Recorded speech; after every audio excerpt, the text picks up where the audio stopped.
देखिएगा अथर्ववेद के अंदर कांड नंबर 4 ये आपके सामने है। अथर्ववेद कांड नंबर 4 और अनुवाक नंबर 1 में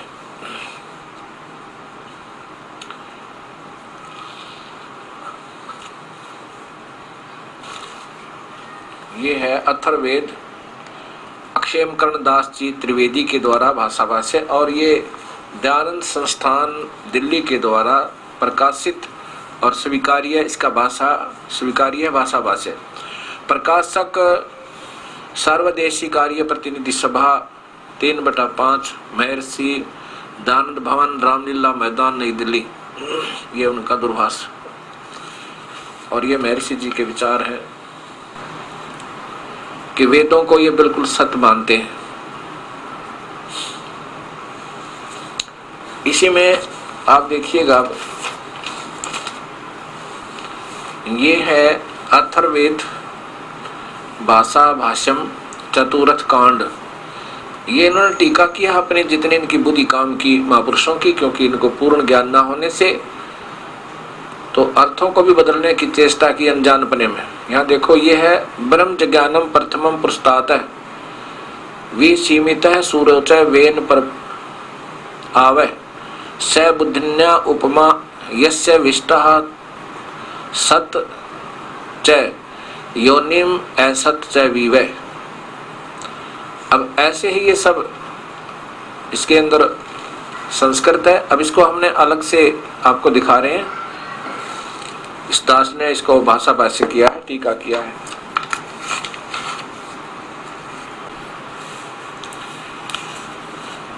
इसका ऐसे अर्थ बनता है ब्रह्म ज्ञानम प्रथमम प्राचीन अर्थात सनातन ब्रह्मम माने परमात्मा ने जय प्रगट होकर ज्ञानम माने अपनी सूझबूझ से पुरुषतात माने शिखर में अर्थात सतलोक आदि को सुरुचय स्वप्रकाशित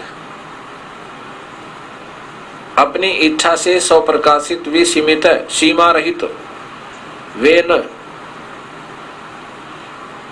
उस परम पिता परमात्मा कबीर जुलाहे ने बुनकर आवा माने सुरक्षित किया। चै तथा स माने उसी बुधिन्या माने मूल मालिक ने योनिम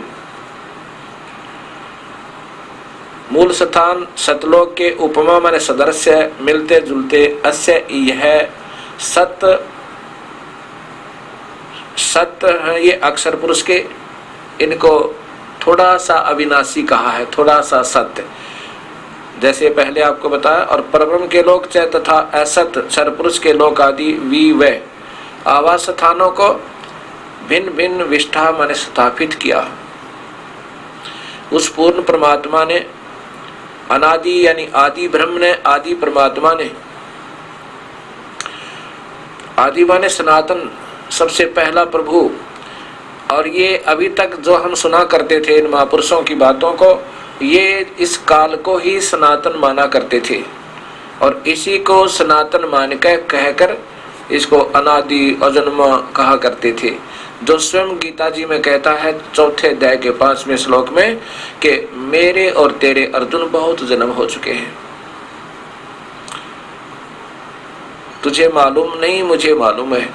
तो वास्तव में प्राचीन परमात्मा आदि ब्रह्म आदि परमात्मा कबीर परमेश्वर है।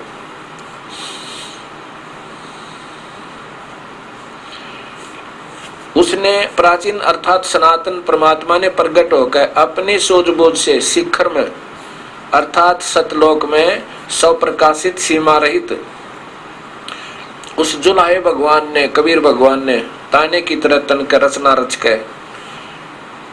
रचना किया, सुरक्षित ठहराया। उसी मूल मालिक ने मूल स्थान सतलोक के सदृश्य उसी परमात्मा ने सतलोक की तरह ही इनको भी बनाया, लेकिन वो अजर अमर है, ये अजर अमर नहीं है, ये नीचे के नासवान है। लेकिन ब्रह्म परब्रह्म का जो सात संघ ब्रह्मांड है वो कुछ अविनाशी है, कुछ सत्य है इनकी तुलना में। जैसे किसकी तुलना में? काल के 21 ब्रह्मांडों की तुलना में। जैसे आपको उदाहरण दिया था एक तो मिट्टी का कप होता है सफेद मिट्टी का, ये तो अक्षर पुरुष समझो और इसके लोक समझो, ऐसी स्थिति में है। और अक्षर पुरुष के कुछ अविनाशी कुछ स्थायी हैं, जैसे स्टील का कप होता है। और वास्तव में अविनाशी पूर्ण ब्रह्म सतपुरुष के लोक और सतपुरुष है, वो कबीर साहिब है। अब जैसे स्टील को भी जंग लगेगा, लेकिन कुछ समय ज्यादा लग जाएगा, ये मिट्टी हो जाएगी, जंग लग गए, विनाश होगा, लेकिन सोने का विनाश नहीं होता। ऐसी तुलना है कि ये भी कुछ सत्य है, कुछ अविनाशी है। कौन? ये परब्रह्म। और ब्रह्म यानी ये ब्रह्म जिसको हम भगवान मानते रहे, इसका वास्तविक नाम कैल है, और इसी को ज्योत निरंजन भी कहते हैं, प्रकाश में परमात्मा। इसी ने हमें यहाँ जाल में फंसा रखा। ये वास्तव में अविनाशी नहीं है, तो सीधा ही नाशवान है। फिर इसके पुत्र हैं 3, ब्रह्मा विष्णु महेश। ये आप देख लेना कितने अविनाशी हैं, ये आपने शास्त्रों में भी देख लिया और अपनी आंखों पर भी लिया।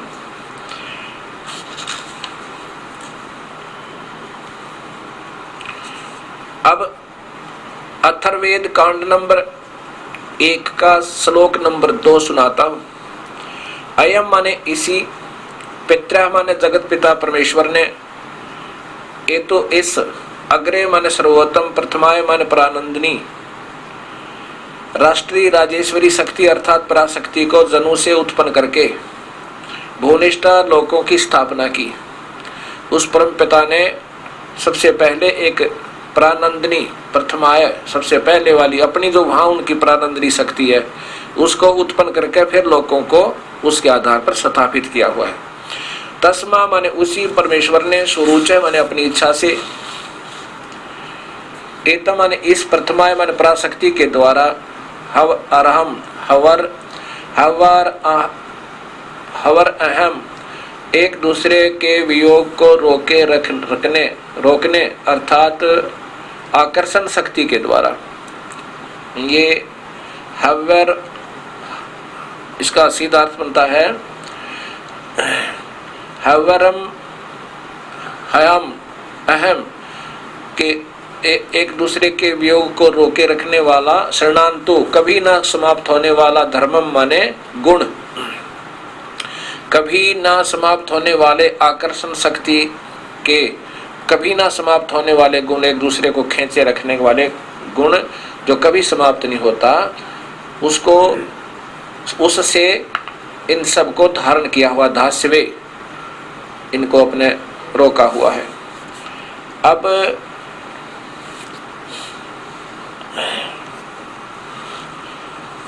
श्लोक नंबर 3 में है कि सर्वप्रथम देवानाम, देवताओं व ब्रह्मांडों की जजे माने उत्पत्ति के ज्ञान को, सर्वप्रथम ब्रह्मांड जैसे कैसे रचे और इस सब ब्रह्मांडों की उत्पत्ति के ज्ञान को, विद्वानस्य यानी जिज्ञासु भगत के, यह माने जो बंधु माने वास्तविक साथी अर्थात पूर्ण परमात्मा ही, जनीमा माने अपने द्वारा रची हुई सृष्टि को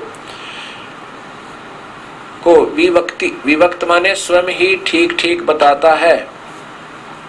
क्या बताता है कि ब्रह्मण यानी पूर्ण परमात्मा, ब्रह्मण मध्यात ब्रह्म उज्भार है, उस पूर्ण परमात्मा ने यानी स्वयं ने, कबीर परमेश्वर ने ही, अब वो स्वयं ही बताता है क्या कि ब्रह्मण यानी पूर्ण परमात्मा ने अर्थात मैंने ही अपने मध्य से, अपनी सब शक्ति से, ब्रह्म माने अक्षर पुरुष काल को, उज्भार माने उत्पन्न करके, विश्व माने सारे संसार को अर्थात सर्वलोकों को, ऊंचे माने ऊपर के सतलोक आदि और नीचे के ब्रह्म के सर्व ब्रह्मांड, शब्दा अपनी धारण करने वाली, अभी माने आकर्षण शक्ति से, पर तस्थौ दोनों को अच्छी प्रकार से स्थित किया हुआ है। पर तस्थौ का अर्थ है अच्छी प्रकार, पूर्ण रूप से, बहुत अच्छी ढंग से उनको रोका हुआ है। चौथे श्लोक में है स उसी सर्वशक्तिमान परमात्मा ने ही निसंदेह दिव्य माने ऊपर के चारों लोकों को सतलोक, अलखलोक, अगमलोक, अनामी लोक अर्थात अकय लोक आदि दिव्य गुणों युक्त लोकों को रत सथा ऊपर के चारों लोकों को तो अजर अमर रूप से रोका हुआ है। वो तो बिल्कुल सत्य अविनाशी रूप में बनाए हुए हैं। स माने उन्हीं के सम्मान, पृथ्वी माने नीचे के सर्वलोक, पर ब्रह्म के साथ संख ब्रह्मंड और तथा ब्रह्म काल के 21 ब्रह्मंड मही पृथ्वी तत्व से अक्षयम माने सुरक्षा के साथ अस्कमायात माने अक्षमायत ठहराया। नीचे के तो सब पृथ्वी के लोक हैं, पर ब्रह्म और ब्रह्म के ये पृथ्वी वाले लोक कहलाते हैं, ये नाशवान है दोनों ही। रोदसी आकाश तत्व पृथ्वी तत्व दोनों ऊपर के रोदसी या नीचे वाले रोदसी का अर्थ दो बनते हैं, पृथ्वी और आकाश। पृथ्वी के तो नीचे के लोक हैं, पर ब्रह्म और ब्रह्म के ये पृथ्वी वाले लोक कहलाते हैं। और ऊपर के जो शब्द गुण शब्द आकाश के गुण शब्द से बनाए हुए हैं, वो ऊपर के लोक शब्द से बनाए हुए हैं, अर्थात शब्द शक्ति से। शब्द कभी विनाश में नहीं आता। आकाश का गुण शब्द है और शब्द शक्ति से ऊपर रचे हुए हैं। शब्द अविनाशी होता है, उस अविनाशी रूप से ऊपर के बनाए हुए हैं। महान पूर्ण परमात्मा ने पृथ्वी अर्थात पृथ्वी वाले भी माने भिन्न भिन्न धाम लोक चय और सदम माने आवा स्थान मही माने पृथ्वी तत्व से रजय माने प्रत्येक ब्रह्मांड में छोटे छोटे लोक रज जाते माने की रचना करके अस्कमायात माने स्थिर किया। अब 5वें श्लोक में है कि उसी मूल मालिक के सर्वप्रथम स्थान पर यानी सतलोक में अष्टंगी माया अष्टा स माने उसी मुद्धानात माने मूल मालिक से अभी अग्रम सर्वप्रथम स्थान पर अष्टय माने अष्टंगी माया या शेरा वाली दुर्गा देवी जनु से माने उत्पन्न हुई।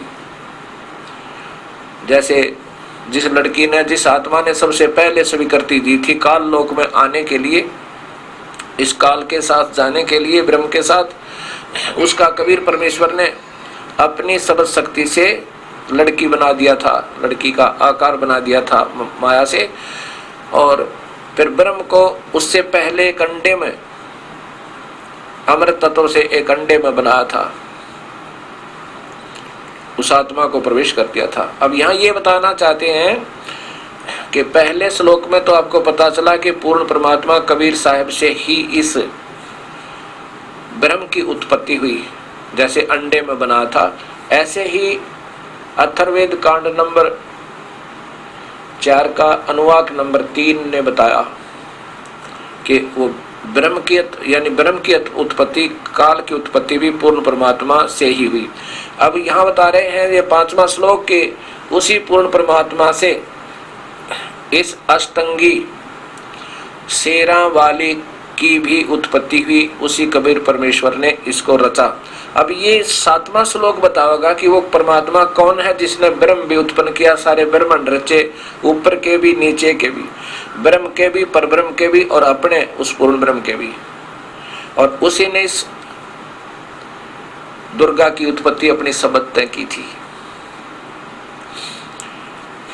अब उत्पन्न हुए तस्य माने वही सम्राट राजा धीराज बृहस्पति जगतगुरु देवता परमेश्वर है।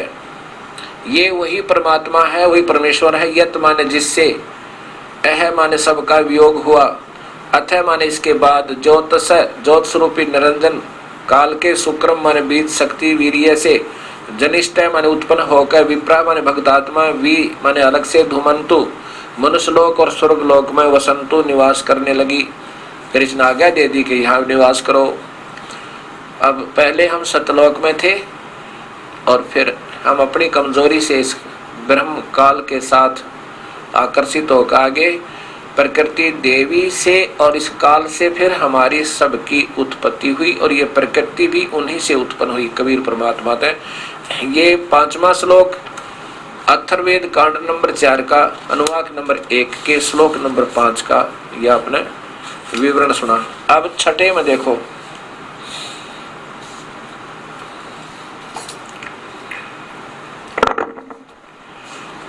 छठे में लिखा है कि नूनम माने निसंदेह, नूनम निसंदेह वही परमात्मा ही, निसंदेह तत्व माने वह पूर्ण परमेश्वर ही, यस्य माने इस, काव्य माने शास्त्र अनुकूल साधक को, भक्त आत्मा को जो शास्त्रों के अनुसार साधना करता है, कहाँ भेज देता है? मह सर्वशक्तिमान देवस्य परमेश्वर के, पुरुष माने पहले के, धाम माने लोक में अर्थात सतलोक में, हीनोति भेज देता है। वही परमेश्वर, वही परमेश्वर, वो जगत गुरु, सब ब्रह्मांडों का रचने वाला, सबका जगत पिता, वो ही सत भक्ति शास्त्र अनुकूल साधना करने वाले को फिर सतलोक भेज देता है। और वहां जाकर के ये भक्तात्मा अपने पुराने स्थान से, जहां से हम बिछड़े थे, वहां पहुंच के फिर इसको पता लगता है कि हम कैसे काल के जाल में फंसे थे और हम वहां कितने दुखी थे, अब काल के लोक में। फिर देखना कितना खुश होता है उस परमात्मा को पाकर जिसकी सबको तलाश है। पूर्व माने पहले वाले, विशिते माने विशेष चाहे हुए, ऐसा माने इस परमेश्वर को, वह जजे माने पर सृष्टि उत्पत्ति के ज्ञान को जानकर बहु अभी बहुत आनंद, साकम माने के साथ, अर्ध माने आधा, ससन माने सोता हुआ, इतत्थ माने विधिवत इस प्रकार नु माने स्तुति करता है। बहुत खुश होकर आधा सोया आधा जागे, अर्थात निश्चिंत होकर के उस परम पिता परमात्मा के उस मूल स्थान पर जाकर, जहां से हम बिछड़े थे, जहां हमें सर्व सुख प्राप्त थे, वहां जाकर के फिर वो आधा सोए आधा जागे, यानी निश्चिंत होकर कि अब कोई खतरा नहीं रहा, ना मृत्यु का, ना कोई बीमारी का, ना कोई व्यापार में घाटे का। तो वहां जाकर के ये निश्चिंत हो जाता है। जैसे गरीबदास जी कहते हैं, हम सूते चादर तान कर सोना, अर्थात निश्चिंत होकर सो जाना है। अर्थात वहां कबीर साहब के वास्तविक श्लोक सतलोक में जाकर ये प्राणी बहुत ही चिंता रहित हो जाता है। गरीबदास जी कहते हैं, अजब नगर में ले गए हमको सतगुरु आन, जल के बिंब अगाध गति ही सोते चादर तान।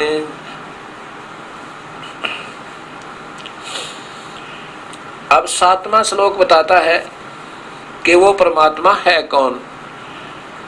क्या लिखा है कि ये अथर्वाणम पित्रम देवबंधु बृहस्पतिम नमसा एवच गच्छात तवम विश्वेशाम जनिता यथा स कबीर देव न दबाते स्वधावान।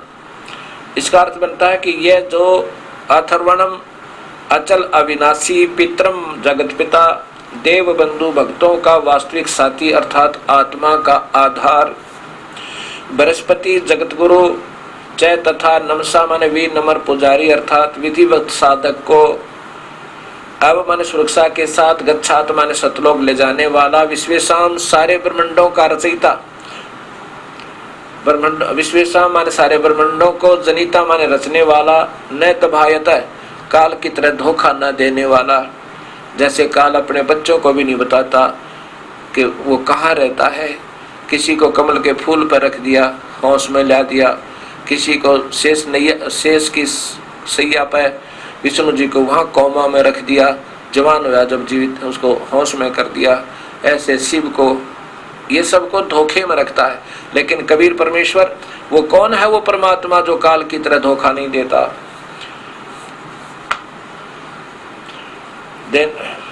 काल की तरह धोखा न देने वाला, स्वधावान माने स्वभाव गुण वाला, यथा ज्यों का त्यों।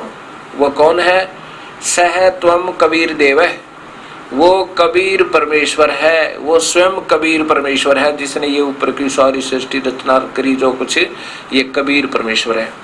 कबीर माने कबीर, देव माने देव। अब वेदों में प्रवेश से पहले हमने सबसे पहले इस बात को फिर याद रखना पड़ेगा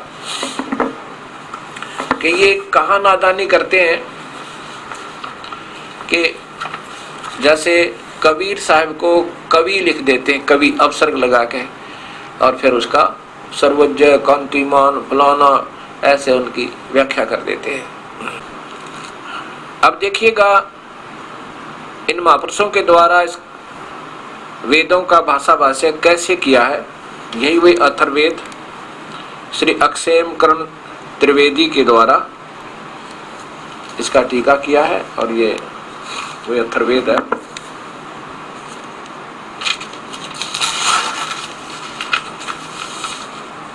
अब इसमें वही कांड नंबर 4 अनुवाक नंबर 1 का श्लोक नंबर 7 दिखाऊंगा सिर्फ। अब देखिएगा इसमें संस्कृत स्पष्ट बता रही है कि यह सह कबीर देव जनिता विश्वेशम जनिता यथा स, यथा माने जो कहते हो वास्तविक सह कबीर देव है, वह कबीर परमेश्वर है। अब इन्होंने कबीर को 2 अक्षर ऐसे कर दिया, ये देखो। अब कवि को कवि अपसर्ग लगा दिए, जबकि यहाँ सीधा कबीर ही लिख देना था। और देव माने परमेश्वर, ये स्वयं स्वीकार करते हैं। देव का अर्थ है परमेश्वर, ये देखिएगा इनका अपना ही किया हुआ। तो यहाँ कबीर परमेश्वर है ये रख देते, बस सारी कहानी ठीक हो जाती। अब यहाँ आप देखिएगा इस दास के द्वारा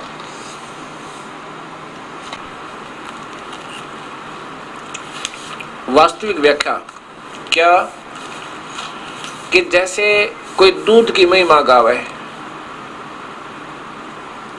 और उसकी महिमा में बतावे कि दूध बड़ा पौष्टिक आहार है।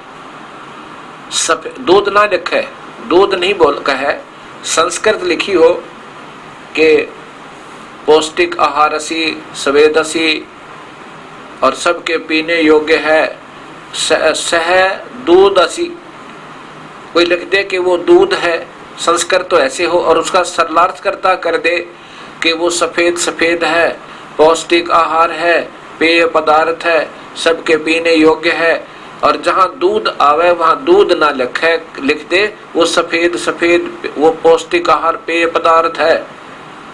बताओ फिर उसको कौन ढूंढेगा। तो वहाँ सब व्याख्या करके ये लिखना चाहिए था कि वो दूध है जिसके गुण गाए।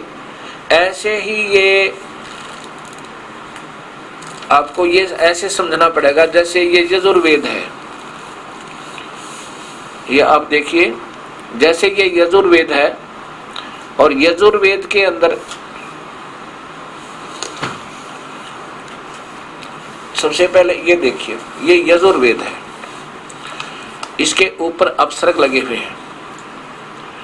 इनको अलग से लिखेंगे तो यहाँ 2 बिंदी लगा दो और वेद अलग लिख दे, इसका संधि छेद हो गया। और इस 2 बिंदी की जो आधार है, अगर ये लाइन नीचे र लिख कर और नीचे अपसर्ग वो अलंत लगा दे तो भी ये यजुर्वेद है। अपसर्ग लगाएंगे तो भी यजुर ही बोला जाएगा। तो ये है, इसमें यजु का वास्तविक अर्थ, कोई भी किसी चीज का नाम रखा जाता है उसका कोई अन्य शब्द भी बनता है, उसका अर्थ भी बनता है। अब यजु का अर्थ होता है यज्ञ स्तुतियां। अब कोई पूछे कि कोई बहुत इस यजुर्वेद की महिमा गाए कोई, कि वो बहुत अच्छी यज्ञ स्तुतियां हैं और सब ने उन स्तुतियों के आधार पर ईश्वर की स्तुति करनी चाहिए, बहुत अच्छी यज्ञ ऋचाएं हैं, बहुत ही कमाल किया भगवान ने। और कोई पूछे वो है कहाँ, और उसमें लिखा हो कोई यजुर्वेद में है, यजुर्वेद ही लिखना पड़ेगा कि वो यजुर्वेद में है। यदि उसका ऐसा ही अर्थ कर दिया यजुर्वेद लिखा हुआ हो और उसका अर्थ कर दिया कि वो यज्ञ ऋचाएं हैं, नहीं, वह लिखना पड़ेगा वो उस यजुर्वेद में है, वो यजुर्वेद है जिसमें ये ऋचाएं हैं। अब देखो इसी प्रकार मान लीजिए इस यजुर्वेद के ऐसे संधि छेद करें। अब यजुर्वेद के संधि छेद करके लिखें यजुर्वेद, ऐसे लिखने तो सही है, तो भी इसी पवित्र पुस्तक का बोध कराती है ये शब्द, और ये भी इसी का कराएगा। ऐसे ही यजु जमाम वेद, तो भी ये यजुर्वेद ही कहलाएगा। भी वही पुस्तक यजुर्वेद ही है का बोध है। इस जिसमें यज्ञ स्तुतियों की ऋचाएं हैं उस धार्मिक पुस्तक को यजुर्वेद कहते हैं। ठीक इसी प्रकार चारों वेदों में लिखा है कि वह कबीर देव है, हम उसको कबीर साहिब कहते हैं। साहिब माने देव, परमात्मा, प्रभु, देव कबीर प्रभु, कबीर परमेश्वर, कबीर अल्लाह, कबीर रब, कबीर गॉड, कुछ भी कह सकते हैं, वो कबीर है। जो सर्वशक्तिमान जगत पिता, सर्वसृष्टि रचनहार, कुल मालिक तथा पाप कर्मों को काटने वाला, वह काल की कारागार से छुटाने वाला अर्थात बंदी छोड़ है, वो बम्बारी है। उसको कबीर देव ऐसे लिखें तो भी इसी परमेश्वर का बोध है, ऐसे लिखेंगे तो भी, ऐसे लिख देंगे तो भी कबीर परमेश्वर इसी का बोध है। यहां देखिए नीचे, अब कवि का अर्थ शब्दकोश में ब्रह्मा सूर्य आदि लिखा तो भी ब्रह्मा का अर्थ सृष्टि रचनहार।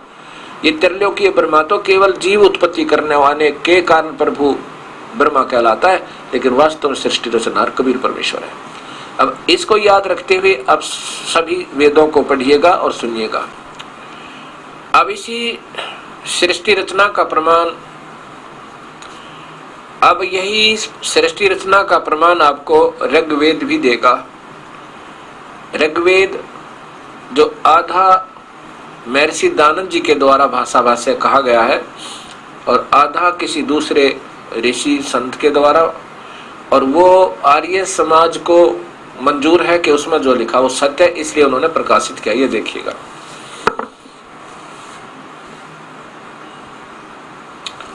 ये ऋग्वेद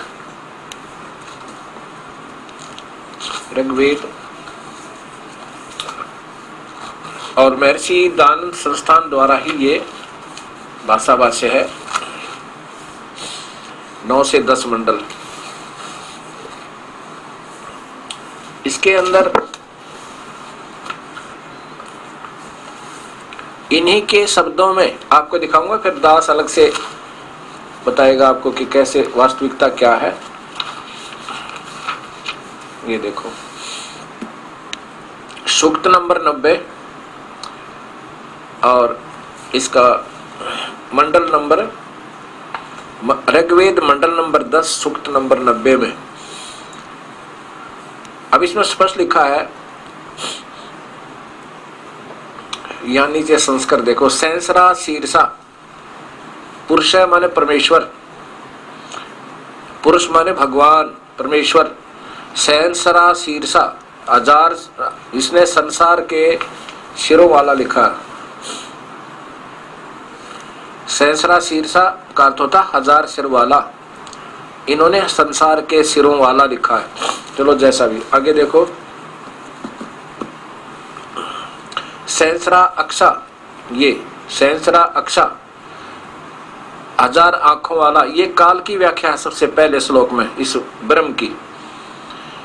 और सह भूमि, वो इस भूमि वाले लोकों में महान है, और सहस्र हाथ पैर वाला, और ये इससे भी बाहर 10 उंगलम वर्तवा, वर्तवा का अर्थ होता है गोलाकार, वर्तवा माने गोल आकार भी होता है, यानी आच्छादित करके गोल आकार, गोल ढंग से, उन चारों तरफ से छाक है उसके ऊपर का गोल आकार में। 10 उंगलम माने 10 इंद्रियों, अर्थ ना, इसका अर्थ होता है जैसे 10 उंगलियों का अर्थ है कति दोनों हाथों में पूरा पूरा काबू आया हुआ। ये अति तिष्ठत, अतिक्रांत करके स्थित है, इनसे भी न्यारा रहता है। अभी तो ये तो इनके हिसाब से सुनाता हूं कि ये कह रहे हैं कि वो पुरुष माने भगवान परमेश्वर है, जो संस्कृत बता रही है सहस्रा शीर्षा 1000 सिरों वाला।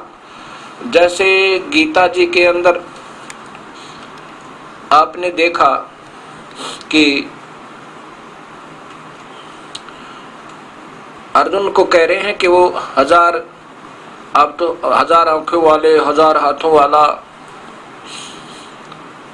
तो इसलिए यहां लिखा है। अब दूसरा आपको दिखाता हूं मैं इन्हीं की व्याख्या। ये स्वयं कहते हैं कि ये तो वो परमात्मा है 1000 आंखों वाला, 1000 हाथों वाला, ये तो काल है। और यहां से आगे है कि जो यत माने जो उत्पन्न हुआ, जो भविष्य में होगा, ये दूसरा श्लोक है, होने वाला है। और जो वर्तमान में है सर्वम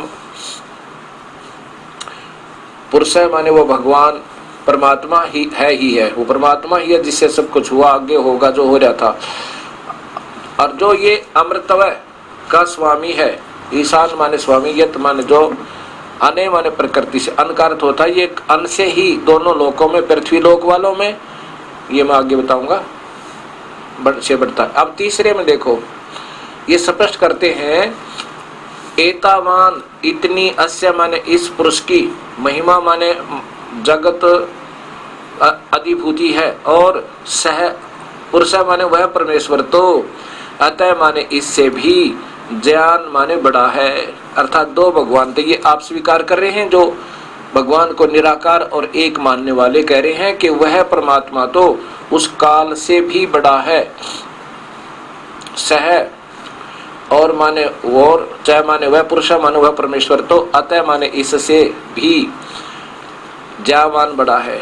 मैं ये दिखाना चाहता हूँ। आगे देखो, अब श्लोक नंबर 5 में इन्हीं की भाषा में गोलमोल करते करते भी नहीं रोक सके। ये देखिए, तस्मात् उस परमेश्वर से अधिष्ठित प्रकृति से विराज है, विराट, विराट का अर्थ था विराट, विराट भगवान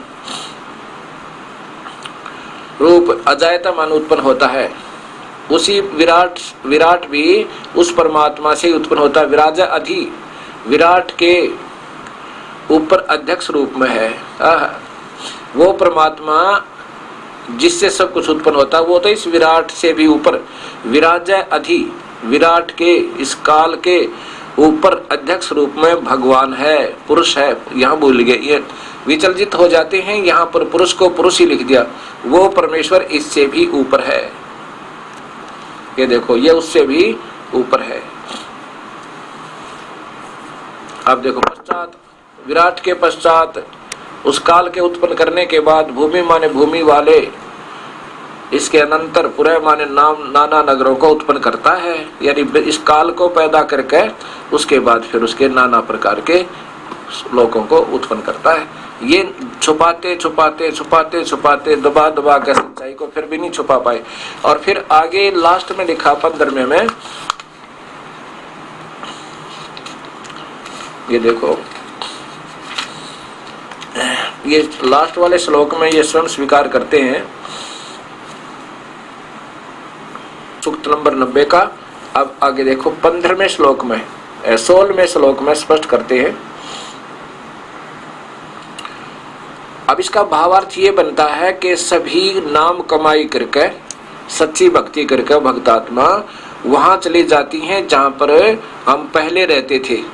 इसका ये अर्थ बना संस्कृत का। अब इन्होंने छुपाते छुपाते भी नहीं छुपा पाए। क्या लिखा है कि दिव्य शक्तियां यज्ञ माने संगीत करण आदि के, अथवा अग्नि से यज्ञम सृष्टि रूपी यज्ञ को अजंत माने करते हैं। और क्योंकि तानी माने वे संसार के धारक बल मुख्य हैं, यानी जो ठीक ढंग से भक्ति करते हैं उनमें शक्ति भक्ति आ जाती है और वो उत्तम है, वही मुख्य है, वही सबसे उत्तम है जो सही ढंग से भक्ति करते हैं। और उसी के कारण वे ही महिमान माने महान सामर्थ्य वाले हुए। जो सच्ची भक्ति करते हैं वही महान सामर्थ्य वाले यानी भक्ति युक्त हुए। नाकम माने आनंद पूर्वक परमेश्वर को सचंत निमित्त कारण रूप से प्राप्त होते हैं, यानी वो सच्ची भक्ति करने वाले उस परमेश्वर को प्राप्त होते हैं। यत्र माने जिसमें, जिस स्थान में, पूर्व माने पूर्व सृष्टि, पूर्व सृष्टि के साध्य माने सृष्टि साधन संपन्न, देवा माने देव शक्तियां यानी पहले वाली आत्माएं रहती हैं। इससे ये सिद्ध हो गया कि इस वेद में ये लिखा है कि वो परमात्मा और है जहां सच्ची भक्ति करने से प्राणी चले जाते हैं, और जहां पर पहले की सृष्टि के, ये देखो पूर्व सृष्टि, जिसमें कहां चले जाते हैं, जहां पर पहले की सृष्टि के साधन संपन्न या दिव्य शक्तियां रहते हैं।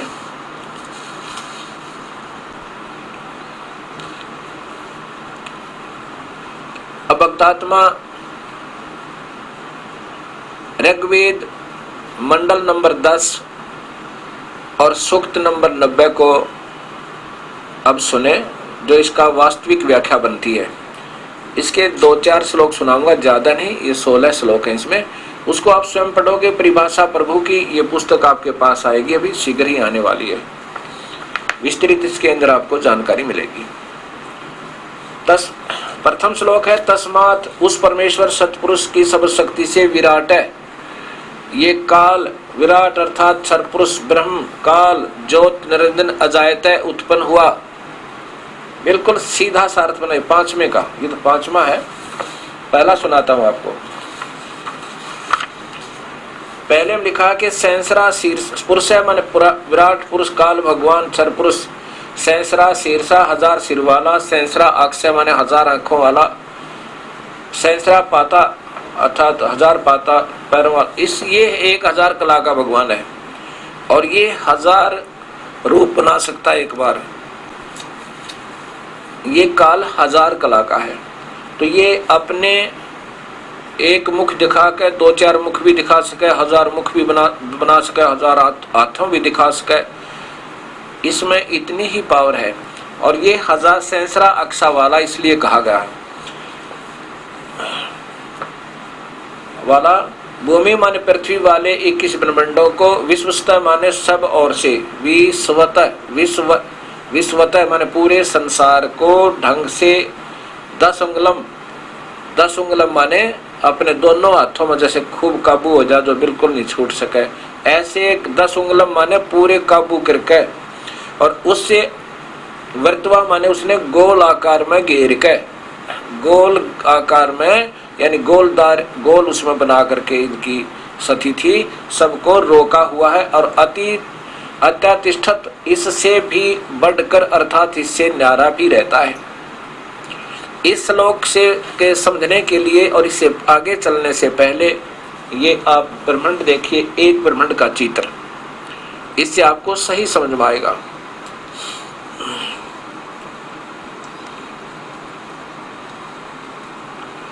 ये सामने एक ब्रह्मांड का चित्र है। एक अंड या ब्रह्मांड या अंड और पिंड, इस शरीर को पिंड कहते हैं। इस शरीर में इस पूरा चित्र है, यानी सबके ये चैनल लगे हमारे शरीर में, जस्ट लाइक टीवी।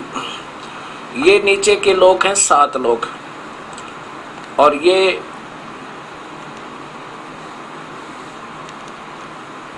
पाताल आदि ये सारे, ये पृथ्वी के लोग, पृथ्वी वाले लोग हैं। ये पृथ्वी है जिस पर हम रहते हैं। यहाँ से आगे देखिए, ये एक स्वर्ग लोक है और ये इसकी राजधानी है स्वर्ग के राजा की, ये बिल्कुल साथ ही है एडजॉइनिंग इसके। और ये शिव का लोक है, ये धर्मराय का लोक है, ये शिव का लोक है जिसको ये त्रिलोकीय शिव है। और इधर ये एक ब्रह्मा का लोक है, ये विष्णु का लोक है, ये तो अलग लोक है। ये एक पूरा मिला के ब्रह्म लोक है। ये काल ने और न्यारा जाल बना रखा है।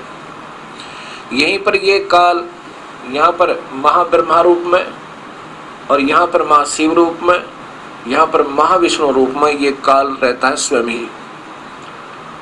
अब इसने ऐसे, और यहाँ ये कबीर परमेश्वर भी हर ब्रह्मांड के अंदर अपना अन्य रूप बनाकर, जैसे राजदूत भवन होते हैं हर देश के हर देश में, ऐसे ये यहाँ भी रहता है कबीर परमेश्वर राजदूत भवन एक ब्रह्मांड में। ये एक ब्रह्मांड अंड का आपने चित्र देखा। ऐसे ऐसे काल ने के 21 ब्रह्मांड है और 20 ब्रह्मांडों में इसने सभी एक ब्रह्मांड में एक ब्रह्मा, एक विष्णु, एक शिव ऐसे उत्पन्न की हुई है अपनी पत्नी प्रकृति के सहयोग से।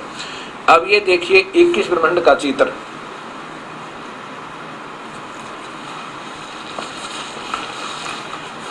ज्योति निरंजन काल ब्रह्म के लोक 21 ब्रह्मांड का लघु चित्र। अब ये क्या किया है काल भगवान ने, ये देखो, ये अब यहां देखो, ये एक महाब्रह्मांड है। पहले तो ब्रह्मांड दिखाया आपको, ये महाब्रह्मांड है एक। इसमें ये 5 ब्रह्मांडों का 5 ब्रह्मांडों का ग्रुप करके एक महाब्रह्मांड बना रखा है। अब इसमें देखो, एक ये ब्रह्मांड जो आपको दिखा, ये है वो ब्रह्मांड। इसमें एक ब्रह्मा, एक विष्णु, एक शिव, और वो सभी लोग 14 लोग अलग अलग से होते हैं। इसी इन सारों में ऐसा, इन सबको ऐसे काबू करके 10 उंगलम यानी अपना पूरा काबू करके, और इसको इससे बाहर भी रहता, अति तिष्ठत, ये इससे बाहर भी रहता है। और यहाँ भी हर ब्रह्मांड में भी, यहाँ ये काल रूप में है हर ब्रह्मांड में, ये यहाँ महाकाल रूप में रहता है। और ये इसने अलग से नकली लोग बना रखे हैं, सतलोक, अलखलोक, अगमलोक, अनामी लोक। और यहाँ पर ये 12 उन पुण्यात्माओं को जिन्होंने युगों युगों अच्छी साधनाएं की शास्त्र ओम के आधार पर, और उनकी अच्छी भक्ति होगी, उनको यहाँ रखता है। फिर इन्हीं से का दुरुपयोग करता है, इन ब्रह्मांडों में हर ब्रह्मांड में भेज कर एक बार भेज देता है, फिर हजारों सैकड़ों वर्षों तक उनके पीछे दुनिया लगी रहती है गलत साधना बता के, और ये इनको सबको उलझा जाते हैं। ये इसके 12 यम के दूत, काल के दूत संत है, जो गलत साधना बताते रहते हैं, नाम गीता का लेते हैं और उसके विपरीत साधना बताते हैं।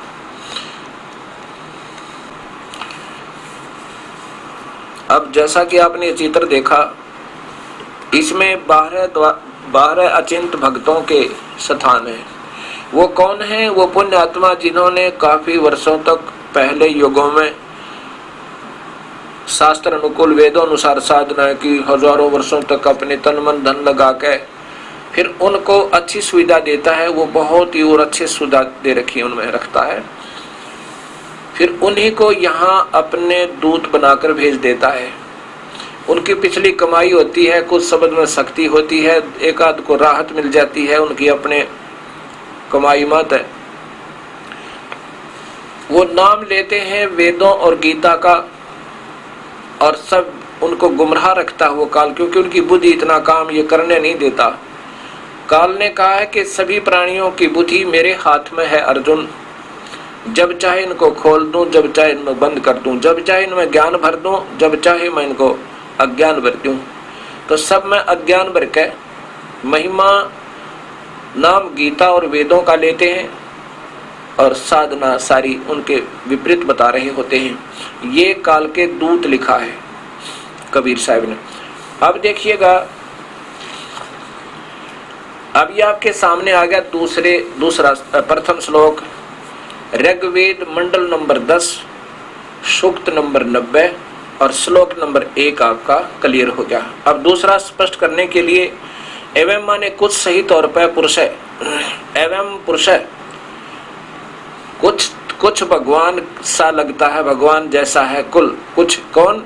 वो अक्षर पुरुष। जैसे एक तो कप हो सफेद मिट्टी का बना हुआ, और एक हो स्टील का।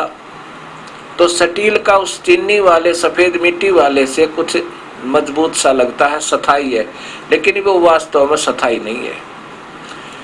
वो भी स्थाई नहीं है, लेकिन उसकी तुलना में बहुत कुछ है। ऐसे ही वास्तव में पूर्ण परमात्मा कबीर साहब जो कभी विनाश नहीं होता। अब यहाँ आगे इसमें लिखा है कि कुछ सही तौर पर भगवान है, वो अक्षर पुरुष परब्रह्म है, और इदम माने इस, यत माने जो, भूतम माने भूहा है, और आगे भी भविष्य में जो होगा, सर्वम माने है, यत माने प्रयत्न से अर्थात मेहनत के साथ, अनेन माने अन से, अतिरोहति विकसित होता है।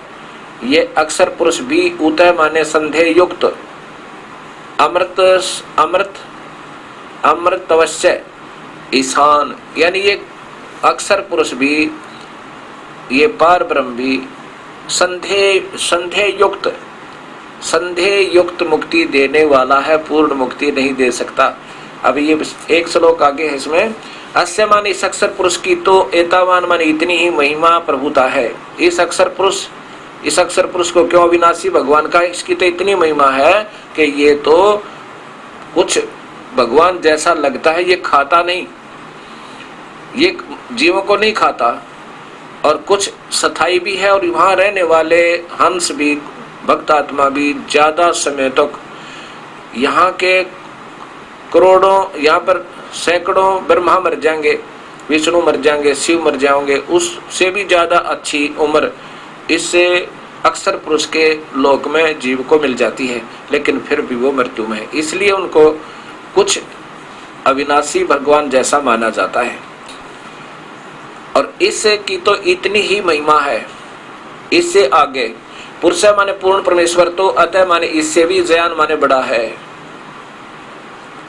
वो तो इससे भी आगे है।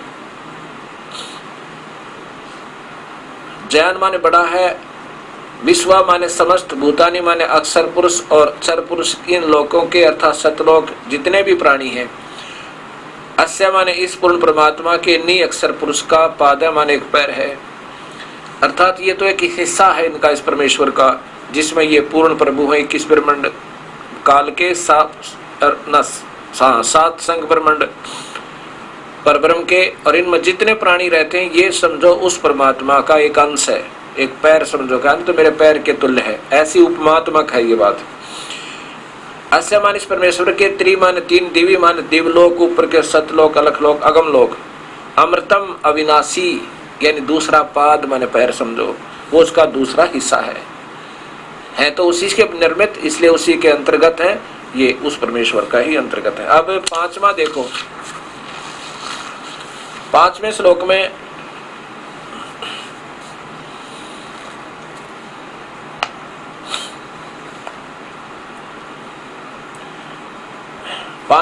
में लिखा है कि तस्मात् मानुष परमेश्वर सतपुरुष की सर्व शक्ति से, विराट माने विराट युग काल भगवान क्षर पुरुष, अजायता माने उत्पन्न हुआ है, पश्चात माने इसके बाद, विराज माने विराट पुरुष अर्थात काल भगवान से, अधि माने बड़े, इस काल से अधि पुरुष है, विराज अधि पुरुष है, इस विराट से भी तब बड़े यानी सर्वशक्तिमान परमेश्वर ने भूमि माने भूमि वाले, ब्रह्म तथा परब्रह्म के अति अत्यरिचत अच्छी प्रकार रचा, लोगों को अच्छी प्रकार रचा। अथ माने तब, पूरे माने छोटे छोटे लोग, स मानुष परमेश्वर ने ही जाता माने उत्पन्न किया।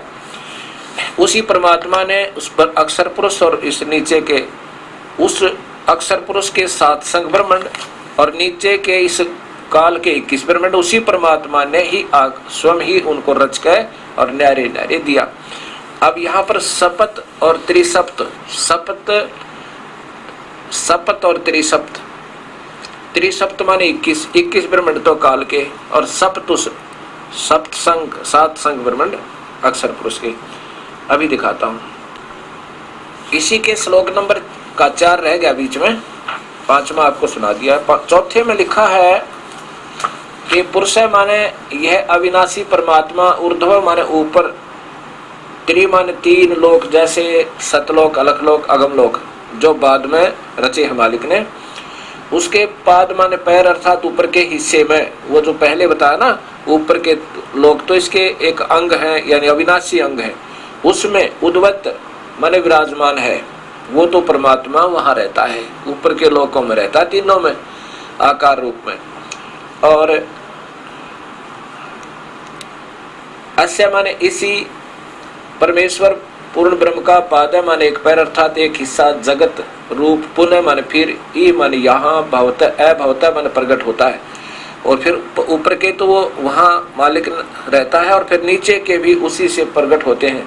तथा माने इसलिए स माने वह अविनाशी पूर्ण परमात्मा, असनान, असनन माने न खाने वाला, और सनैन माने खाने वाले, सन माने खाने वाला, ऐसन और सन खाने वाले और न खाने वाले से भी, खाने वाले और न खाने वाले, खाने वाला तो युग काल क्षर पुरुष 1 लाख जीवों का रोजार करे, और न खाने वाला ये अक्षर पुरुष, वो खाता नहीं लेकिन वहां भी जन्म मरण है, लेकिन इससे काफी लंबी उम्र है वहां पर, और सुख भी इस काल से ज्यादा है, इसलिए उसको कुछ भगवान जैसा कहा जाता है, लेकिन वो भी फिर अविनाशी नहीं है। यही गीता जी के 15वें अध्याय का 16 और 17 श्लोक बताता है कि अक्षर च अक्षर है, द्वि पुरुषो इमे लोके, इन पृथ्वी वाले लोकों में 2 भगवान माने जाते हैं, और 2 सतिथि जीव की है, ये सथुर शरीर में नाशवान है, अविनाशी जीवात्मा कहा जाता है। और 17वें श्लोक में 15वें अध्याय के गीता जी के में कहा है कि वास्तव में परमात्मा तो अन्य है, उत्तम पुरुष है तो अन्य है, परमात्मा इति उदाहरत है, जिसको भगवान कहा जाता है वास्तव में वो परमेश्वर है। और तीनों लोकों में प्रवेश करके वही अविनाशी परमात्मा सबका धारण पोषण करता है, उसी का प्रमाण ये ऋग्वेद दे रहा है।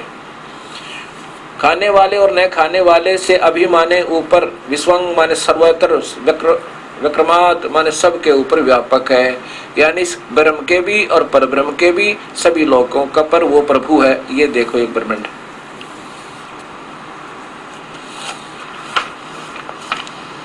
ये पूर्ण चित्र देखिएगा। ये है इस काल के 21 ब्रह्मांड जो अभी पहले पूरा दिखा था। ये 7 शंख ब्रह्मांड हैं इस अक्षर पुरुष के, ये क्षर पुरुष के, ज्योति निरंजन के, काल के 21 ब्रह्मांड। और ये सारे लाल घेरा दिखा इसके अंदर, ये परिधि के अंदर ये परब्रह्म के 7 शंख ब्रह्मांड। अभी इसी में दिखाऊंगा आपको त्रि और त्रिसप्त, 3 सप्त और त्रिसप्त। ये फिर पूर्ण परमात्मा कबीर साबिर सबके ऊपर प्रभु ये है। इस श्लोक में ये लिखा है कि वो परमात्मा इस खाने वाला काल, न खाने वाला परब्रह्म, ये सबके ऊपर विक्रात माने सबके ऊपर छाया हुआ है, यानी सबके ऊपर उसका प्रभु है और सब में व्यापक है, कुल व्यापक कबीर परमेश्वर है। और ऊपर के ये 3 लोक अलग से हैं, अलख लोक, अगम लोक और अनामी लोक, इसी परमात्मा का ही हिस्सा अर्थात अंग है, ये ऊपर विराजमान रहता है। अभी आपने ये चित्र देखा जिसमें 21 ब्रह्मांड, त्रिसप्त, ये वेद बताएगा त्रिसप्त, त्रिसप्त माने 21, 7 तिया 21, त्रिसप्त 3 व 7 7, और एक सप्त, सप्त व त्रिसप्त, इन सब की व्याख्या, क्योंकि यहाँ पर हिंट है, यहाँ पर संकेत दिए जाते हैं जब शान है, क्योंकि वेदों के कुछ ऐसे अंग हैं जिनमें बहुत ही अच्छे जब ज्ञान हो जाता है, फिर उनको बच्चों को, जैसे बच्चे शिक्षा ग्रहण करते करते उच्च क्लासेस में चले जाते हैं, उच्च कक्षाओं में, तो वहाँ उनको फिर इशारों से समझाया जाता है और इशारों को समझ जाते हैं। अब यहाँ लिखा है उसी ऋग्वेद सूक्त नंबर 10, मंडल नंबर 10 और सूक्त नंबर 90 के श्लोक नंबर 14 में, ये आप देखिए, ये परिभाषा प्रभु की, इसके अंदर बिल्कुल जैसे गीता में लिखा है, अलग अलग से संधि छेद भी किए हैं। ये श्लोक नंबर 14 है, इसमें है नाभ्या,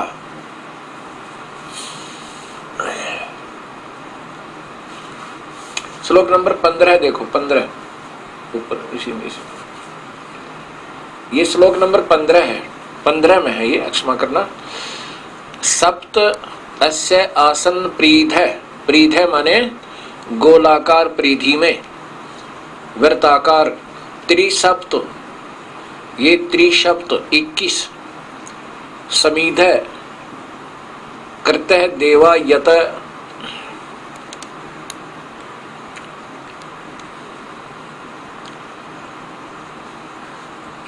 यगम तन्वान अबंधन पुरुषम पुसुम।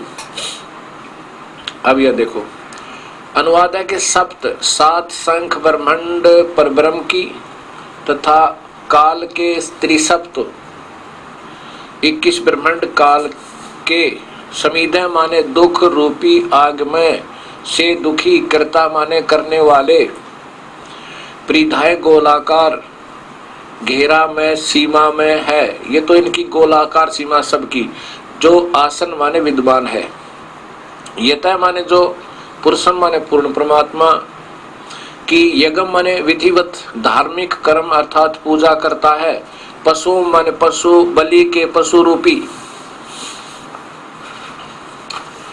बलि का पशु,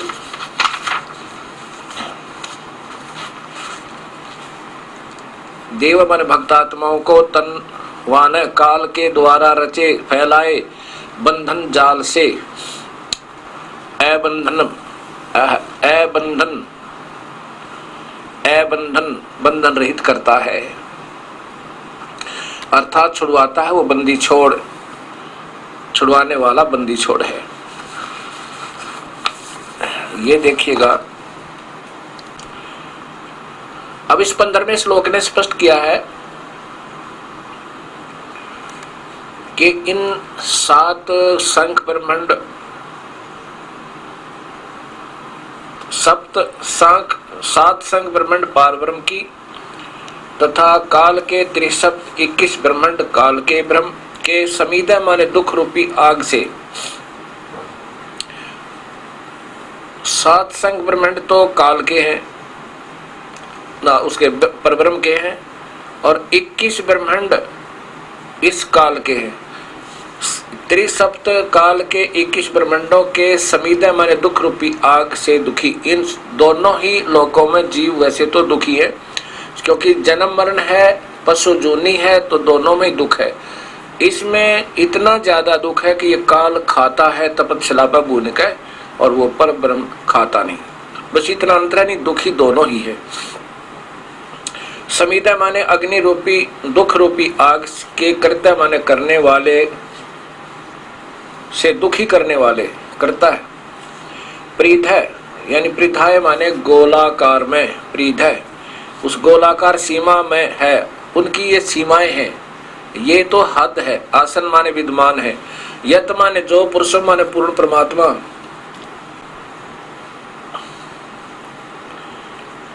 यत माने जो, पुरुष माने पूर्ण परमात्मा की यज्ञ माने विधिवत साधना भक्ति पूजा करता है, वह पशु माने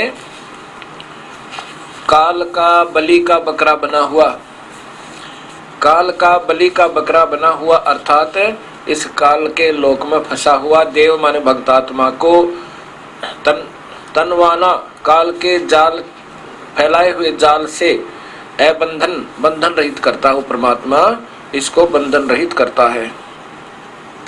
श्लोक सुना ऋग्वेद मंडल नंबर 10 और सूक्त नंबर 90 का। अब इसमें क्या बताया कि जो उस पूर्ण परमात्मा की विधिवत साधना करते हैं उनको, और जो इन 21 ब्रह्मांड काल के और 7 संख ब्रह्मांड परब्रह्म के, इनमें बलि का बकरा बना हुआ है, बंधा हुआ है, उनको अबंधन करता है। इस काल के द्वारा फैलाए गए जाल से अबंधन करता है वो परमात्मा। अब 16वां श्लोक, जो कि आपको मैंने ऋग्वेद महर्षि दयानंद संस्थान द्वारा भी जो भाषा भाष्य था वो भी दिखाया कि उसमें भी उन्होंने छुपाते छुपाते भी नहीं छुपा पाए सच्चाई को। स्वयं मानते हैं कि परमात्मा तो कोई और है जो काल से, ब्रह्म से, विराट से भी बड़ा है, और उधर से अपना विचार देते हैं। ये आर्य समाज के अनुसार ज्ञान प्राप्त भक्तात्मा, वो कहते हैं वो तो निराकार है, प्रभु एक है, दूसरा है ही नहीं।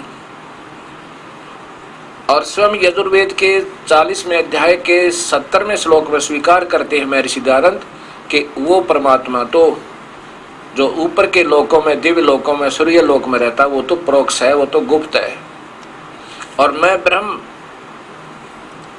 केवल स्वर्ग तक ले जा सकता हूं। अब पहले यजुर्वेद देखिए। यजुर्वेद ये पूरा का पूरा महर्षि दयानंद जी द्वारा ही भाषा भाष्य है, और इसके अध्याय नंबर 40 के 44 अध्याय और 70वें श्लोक में आप देखो, ये 16 है, आगे 17 श्लोक है। इन्हीं के द्वारा, इन्हीं के शब्दों में देखना, जिस हिरेमान ज्योत स्वरूप पात्रेण रक्षक मुझसे सतस्य अविनाशी यथार्थ कारण से अभिहितम आच्छादित मुखम, मुख के तुल उत्तम अंग का प्रकाश किया जाता है। यह माने जो, ऐसा वो माने वह है आदित्य। ये देखो आदित्य, आदित्य माने वो कबीर परमेश्वर, आदित्य का अर्थ सूर्य, प्राण व सूर्य मंडल में पुरुष माने पूर्ण परमेश्वर है, स माने वह है प्रोक्ष असो माने परोक्ष रूप, वो तो गुप्त है। अपने आप कहते हैं स पुरुष माने परमात्मा, पूर्ण परमात्मा है, स माने वह है, एक और परमात्मा है और वो तो परोक्ष रूप है, वो तो गुप्त है। अहम माने मैं, युकाल बोल रहा है। खम का अर्थ स्वर्ग होता है, स्वर्ग भी होता है। ब्रह्मम, अहम माने मैं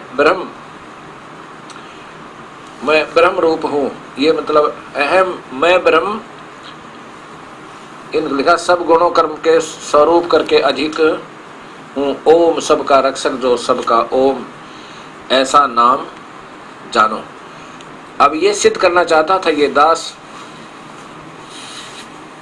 के वेदों के